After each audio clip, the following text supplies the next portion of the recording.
I came across a truly inspiring story recently, and I wanted to share it with you, in case you haven't heard it yet.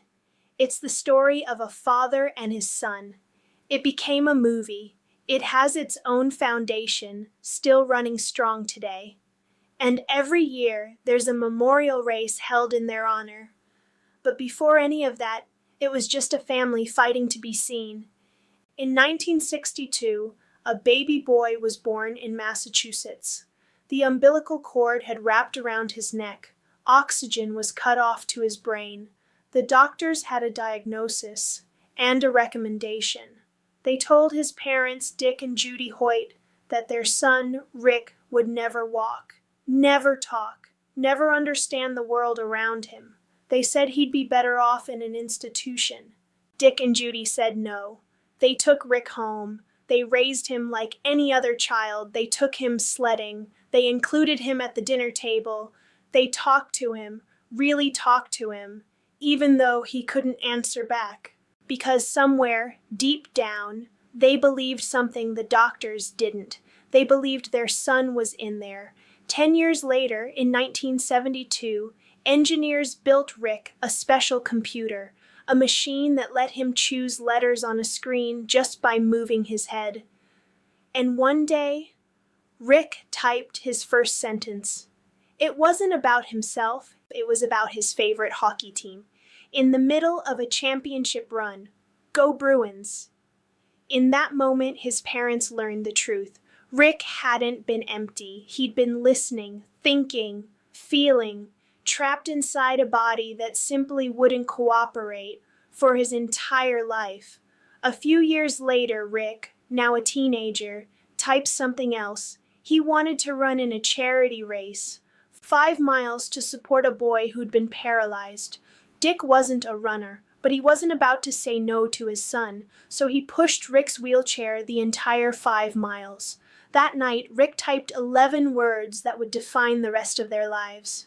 Dad, when I'm running, it feels like I'm not disabled. Dick read that sentence and made a decision.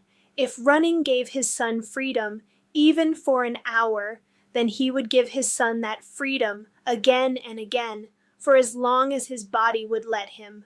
Over the next 4 decades, Dick and Rick became Team Hoyt.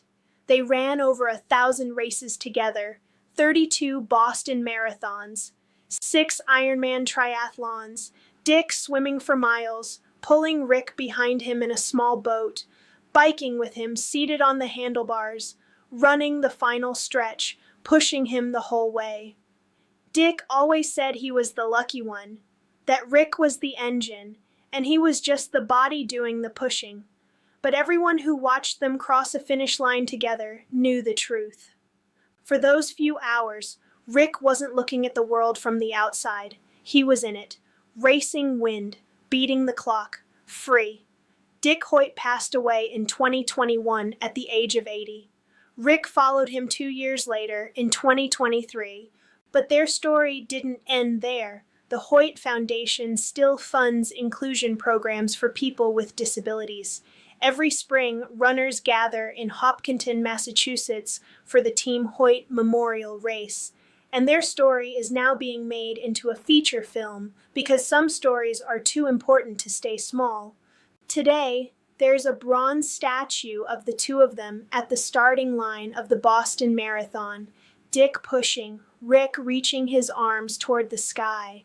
And carved into it are the words that started it all. Yes, you can, because sometimes love doesn't look like grand speeches. It looks like showing up, pushing forward, refusing to let someone else's limits become your own. Dick Hoyt didn't just carry his son across 1,000 finish lines. He carried him into a life fully lived.